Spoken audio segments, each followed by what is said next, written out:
Amables televidentes, tal como habíamos anunciado, nuestro invitado es el ingeniero Milton Morrison, brillante profesional del área de la ingeniería eléctrica, es vicepresidente ejecutivo de la Asociación Dominicana de la Industria Eléctrica, es decir, es la asociación que engloba, que agrupa a los generadores eléctricos, que es una parte importante de esta industria. Milton, encantado, bienvenido. Gracias por aceptar nuestra invitación. Bueno, como siempre, para mí es un gran placer poder venir a este programa y compartir con usted los temas de actualidad del sector eléctrico.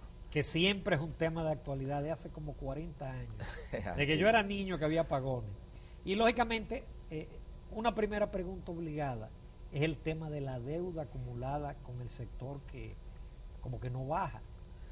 Ya. Los 300 millones de dólares los pagaron, lo que se mencionó. Sí. Los 300 millones de diciembre se pagaron ya en la última semana de diciembre. Lo que sucede, ingeniero, es que como es una deuda que se va acumulando y cada mes son cientos y tantos de millones de dólares, cuando hay retrasos tan significativos, aunque se paguen 300, pero ya venían entrando más de 150, entonces... Porque, perdón, lo que se factura cada mes, cuando ya toca el pago, ¿no? Sí. Porque creo que es más de 45 días que ya hay atraso.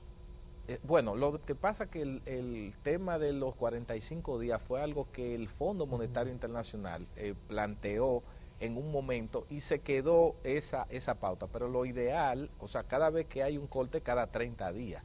Pero los 45 días fue el límite que puso el Fondo Monetario aquella vez para poder hacer y conciliar el tema del pago de la deuda. ¿Y a cuánto haciendo la deuda? Vamos a decir a finales de diciembre, comienzo de enero. Sí, a la semana que transcurre, la deuda se encuentra entre ya la corriente vencida y la que se vence ya a finales de este mes de enero, anda por los 700 y tantos millones de dólares, algunos 120, 125 millones de dólares. Porque resulta que la factura de cada mes, la sede no puede cubrirla. Es decir, lo que facturan ustedes cada mes, las distribuidoras no pueden pagar la totalidad. Sí, precisamente ese es el punto, que como hay un déficit financiero en la distribuidora, la energía que compran las mismas, que no es cubierta por la cantidad de recursos que ella recaban de los consumidores o de los clientes de la electricidad, es decir, que estamos hablando de una factura global de alrededor de 180 millones, 190 millones de dólares, porque fluctúa en función de la energía generada, y hay unas cobranzas por la distribuidora que la misma CDE ha declarado que anda por 120, o sea que ya de por sí hay una diferencia de algunos 70, 60 millones que no son cubiertos, pero eso que recauda la distribuidora precisamente son unos recursos que precisamente a los compromisos que las mismas tienen y otros manejos que quizás le toca a las mismas distribuidoras y al gobierno explicar, no llegan los recursos a los generadores. Entonces por eso es que la deuda se acumula tanto, porque mensualmente no se hacen los abonos significativos que permitan ir reduciendo esa deuda. Entonces por eso es que a veces llegamos a unos niveles que la sociedad dominicana se alarma, pero es bueno que se sepa que se llega a esos niveles porque es como que usted tenga una deuda. Todos los meses eso puede generar otras deudas que si usted no la va desmontando poco a poco, llegará un momento que será algo inmanejable, y es lo que sucede. Milton, en el cuadro que ustedes presentan, hay una deuda que dice deuda congelada, de 53.9 millones de dólares. ¿Qué es esa deuda congelada? Bueno, esa es una deuda de hace varios años, que en un momento determinado que hubo una negociación entre el gobierno y las empresas generadoras, precisamente para manejar el monto que tenía esa deuda, congelaron, o sea, agarraron, es como que dijeron, eso fue hace 4 o 5 años, dijeron, bueno, vamos a tomar esta deuda que se tiene ahora, vamos a limpiar, vamos a pensar que de ahora en adelante le vamos a cumplir cosas que nunca se cumplió, le vamos a cubrir la deuda corriente mes por mes, y esto que existe aquí se le va a pagar poco a poco. Entonces todavía han pasado varios años. Y el poco a poco no llega, que aunque se reflejan 53 millones, hay una de las empresas que también tiene otros 50 millones que deuda congelada, que aunque no se refleja, no aparece ahí, en el cuadro, que no aparece ahí en el cuadro. Ustedes el 4 de marzo dicen que la deuda total es 723.7 millones de dólares.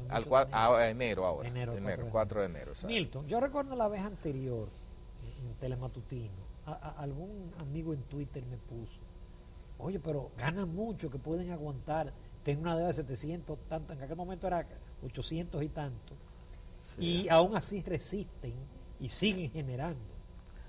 ¿Cómo se explica eso? Bueno, eso se explica de la es siguiente... que los márgenes son tan altos. No, lo que se explica de la siguiente manera, y lo real es lo siguiente, que cuando usted le deben un dinero, cuando usted tiene una deuda, que alguien tiene una deuda con usted tiene dos caminos, o usted para de operar, como es el caso de la generadora, o usted continúa operando y busca con quién endeudarse, contando con el pago que le va a hacer el gobierno. Entonces los generadores se mantienen operando no porque tengan márgenes tan grandes, porque no es así, y yo puedo hablar de los márgenes que se tienen, no es así, se mantienen operando porque la banca local y algunos bonistas internacionales y prestamistas confían en estas empresas porque dicen, bueno, el gobierno tiene un retraso, pero en algún momento le van a pagar, y ellos de eso que pagan... cotizan en la bolsa de exacto, y algunos local. Cotizan en la bolsa. Entonces, es eso, es como que deben 800, siguen operando, pero lo buscan por otro lado hasta que el gobierno pague, y luego eso que paga el gobierno se va directamente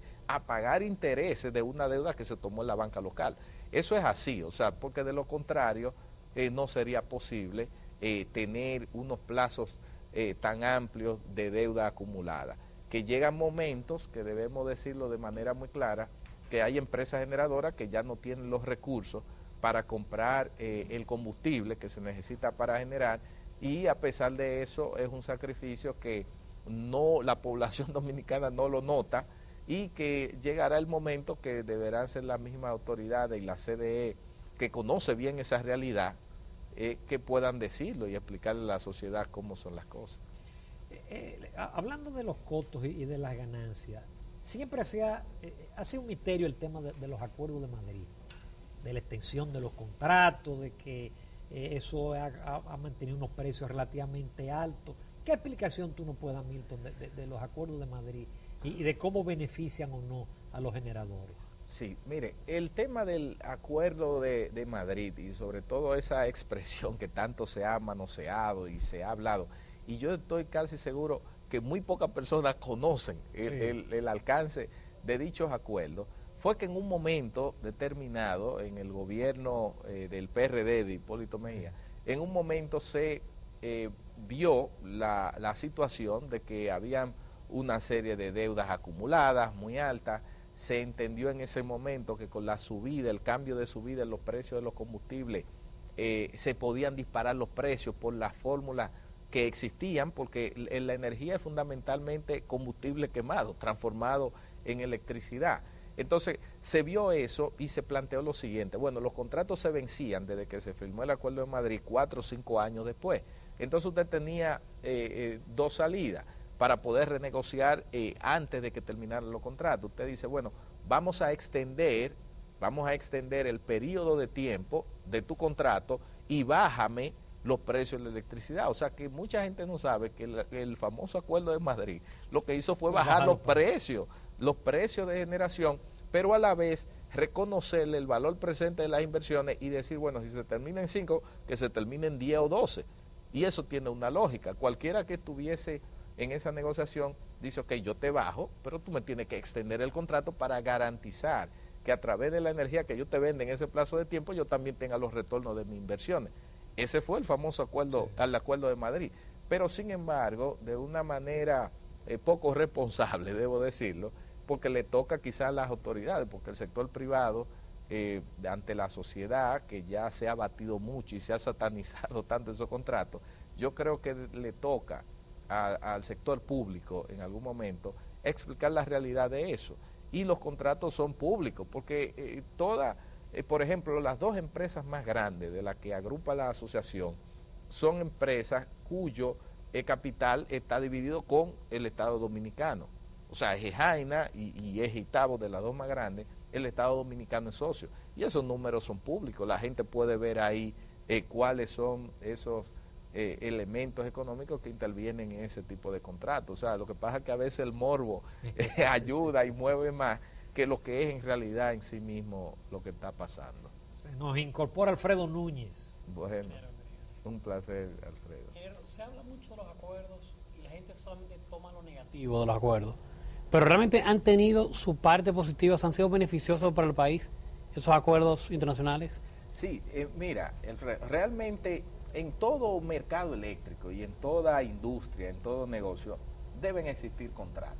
Fíjate que es muy difícil desarrollar cualquier tipo de negocio. En el caso de la energía eléctrica, nadie va a venir a instalar una planta invirtiendo 300, 400 millones de dólares sobre la base de que un día amanecerá el centro de control de energía y dirá, préndeme la planta y véndeme un poco de energía. Se supone que tú haces unas inversiones y tienes que garantizar el retorno de esa inversión sobre la base de algún tipo de contrato. Entonces, los contratos no son malos, los contratos lo que generan es la estabilidad de las inversiones que ha hecho un inversionista.